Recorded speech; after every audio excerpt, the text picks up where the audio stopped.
The screech of metal against metal filled the subway car as Sarah Martinez gripped the overhead rail, her knuckles white with tension.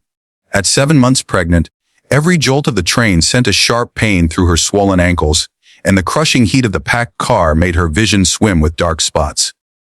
She tried to focus on the advertisements above the windows, tried to count the stops until she could finally sit down at her desk job, but the world was tilting dangerously. The last thing she remembered before her legs gave out was the sensation of falling, the horrified gasps of strangers, and the cold, unforgiving floor rushing up to meet her. What happened next would change everything. Sarah thought she knew about judgment, about dignity, and about the invisible people we pass every day without truly seeing. Because the man who would save her life that morning wasn't the well-dressed businessman who stepped back in shock, or the young nurse who froze with her phone in hand. It was the man everyone had been carefully avoiding since he boarded 2 stops ago, the one with the weathered face and tattered coat who smelled of the streets, the one whose presence made passengers shift uncomfortably and look away. The homeless man nobody wanted to acknowledge was about to become the hero nobody expected. If you believe in second chances, in the power of kindness, and in stories that remind us never to judge someone by their appearance, please hit that like button, leave a comment below, and subscribe to our channel. Because what you're about to hear will restore your faith in humanity. Sarah's collapse sent shockwaves through the subway car. Her body hit the floor with a sickening thud, her pregnant belly vulnerable, her face drained of all color. Passengers pulled out their phones, some to call for help, others simply to record, as if documenting tragedy from a safe distance. A woman screamed for someone to do something. A teenager yelled that they needed a doctor.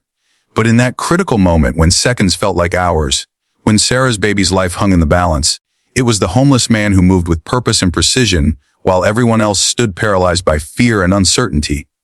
His name was Dr. Michael Chen, though nobody on that train knew it.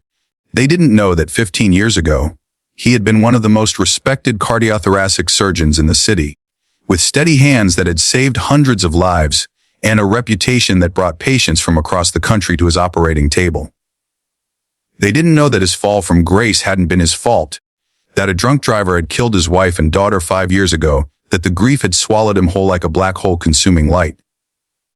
They didn't know that he'd lost himself in that darkness, lost his practice, lost his home, lost everything except the muscle memory of decades spent saving lives.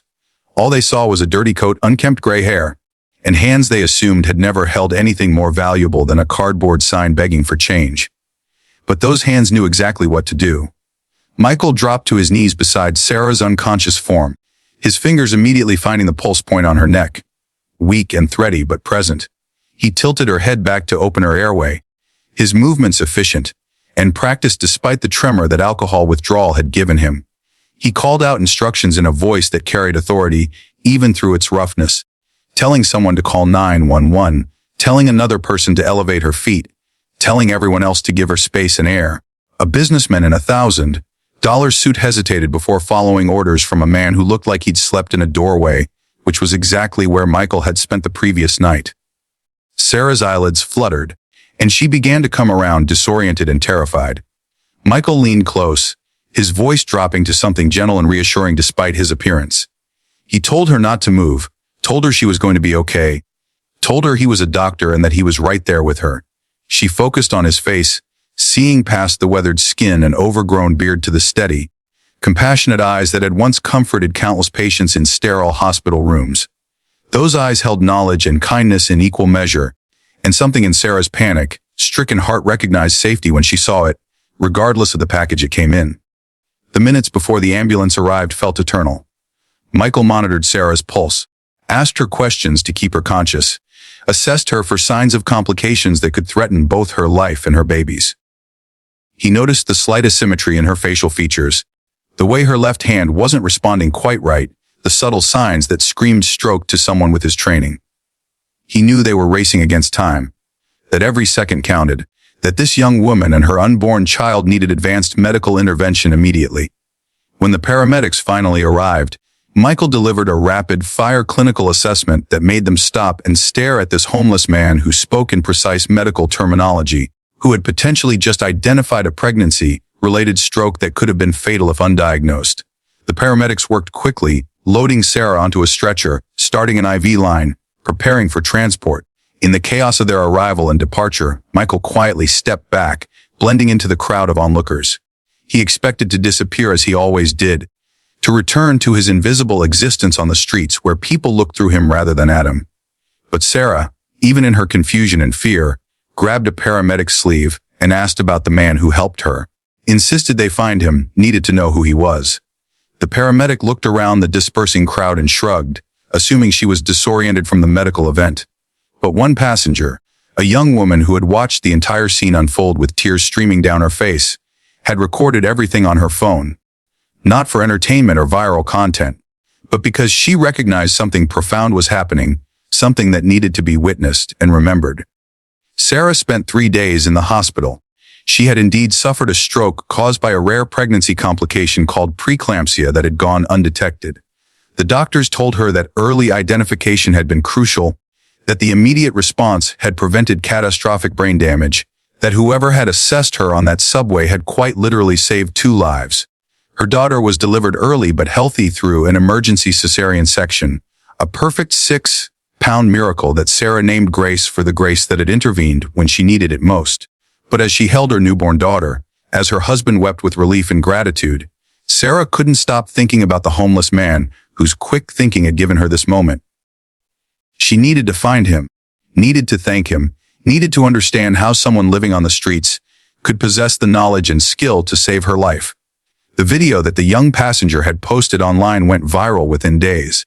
Millions of people watched the footage of a disheveled homeless man performing emergency medical care with the precision of a trained professional. The comments sections exploded with speculation, with people sharing the video and demanding to know who he was.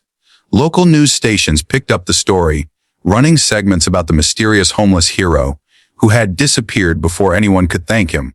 And in a shelter 3 neighborhoods away, Michael Chen watched his own face on a television screen and felt something he hadn't experienced in years. A flicker of the person he used to be, the doctor who had taken an oath to do no harm, the man who had found purpose in healing. Sarah's search for Michael became obsessive. She posted on social media, contacted homeless outreach programs, walked the streets near the subway station with Grace bundled against her chest, showing his picture to anyone who would look. Her husband thought she should let it go. That perhaps the man wanted to remain anonymous, but Sarah couldn't. This wasn't just about gratitude anymore. It was about the haunting recognition that someone with such profound skills and knowledge was living on the streets, forgotten and discarded by a society that had clearly failed him. It was about the shame she felt for all the times she had walked past homeless people without seeing their humanity, without wondering about their stories, without recognizing that circumstances and tragedy could reduce any of us to life on the margins. 3 weeks after the subway incident, a social worker from a downtown homeless outreach program contacted Sarah. They had found Michael Chen, had convinced him to come in from the cold, had learned his story of loss and grief, and the slow dissolution of a life that had once been full of purpose and respect. The program was working to get him into treatment, into housing, into the comprehensive support that could help him rebuild. But Michael had made one request. He wanted to meet Sarah and her baby, wanted to know that they were truly okay, wanted to see the outcome of the last medical intervention he thought he'd ever perform. The meeting took place in a quiet room at the outreach center. Michael had showered and shaved, wore donated clothes that actually fit, looked almost like the distinguished surgeon he had once been, though his eyes still carried the weight of immeasurable grief. Sarah walked in with Grace sleeping peacefully in her arms, and for a long moment, neither of them spoke. Then Sarah crossed the room and, with tears streaming down her face, thanked the man who had saved her daughter's life before she was even born. She thanked him for seeing her when she fell, for acting when others froze, for being exactly where he needed to be in the moment, when it mattered most. Michael held baby Grace with hands that trembled slightly but held her with the gentle confidence of someone who understood how precious and fragile life could be. He looked at this tiny person who existed because he had remembered his training in a moment of crisis, and something in his shattered heart began to mend. It didn't erase the loss of his own wife and daughter. It didn't undo the years of pain and homelessness and feeling like a ghost haunting the edges of the world. But it reminded him that he still had value, that his skills and knowledge still mattered, that perhaps his story wasn't finished after all. Sarah and her family didn't just thank Michael and walk away. They became part of his support system, checking in regularly, helping him navigate the bureaucracy of getting his medical license reinstated, connecting him with therapists who specialized in grief and trauma. Sarah started a foundation to help homeless individuals with professional backgrounds reconnect with their former careers, recognizing that Michael's story wasn't unique, that countless skilled people had fallen through society's cracks and needed comprehensive support to climb back out. The viral video that had found Michael became the launching point for a larger conversation about how we see and serve our most vulnerable neighbors. A year later, Michael Chen stood in a community health clinic that served unhoused and low-income populations, wearing scrubs again for the first time in years. He wasn't performing open heart surgery anymore, but he was providing medical care to people who desperately needed it, people who reminded him of where he had been, people who deserved dignity and healing regardless of their circumstances. On the wall of his small office hung a photo of him holding baby Grace on the day they met, a reminder that redemption can happen in the most unexpected moments, that the skills we develop in one chapter of our lives never truly leave us. That being seen and valued can be the first step back from the edge of hopelessness. Sarah visited the clinic regularly with Grace, now a healthy, thriving toddler who knew Dr. Michael as the kind man who loved to make her laugh. Every time Sarah watched him interact with his patients, treating each person with the same care and respect regardless of their situation, she was reminded of the profound truth that the subway had taught her, that we never know who someone really is by looking at their exterior, that everyone has a story written in invisible ink that only compassion and attention can reveal, that the person we dismiss or avoid might be exactly the person we need when our own moment of crisis arrives. If this story touched your heart, if it changed how you'll see the people you pass on the street, if it reminded you that everyone deserves dignity and a second chance, please share this video with someone who needs to hear it. Leave a comment telling us about a time when someone surprised you or when you were reminded not to judge by appearances. Subscribe to our channel for more stories that celebrate the resilience of the human spirit and the unexpected heroes who walk among us. Because the world needs more people who look past the surface and see the person underneath, who understand that circumstances don't define worth, and who believe that it's never too late for redemption and renewal.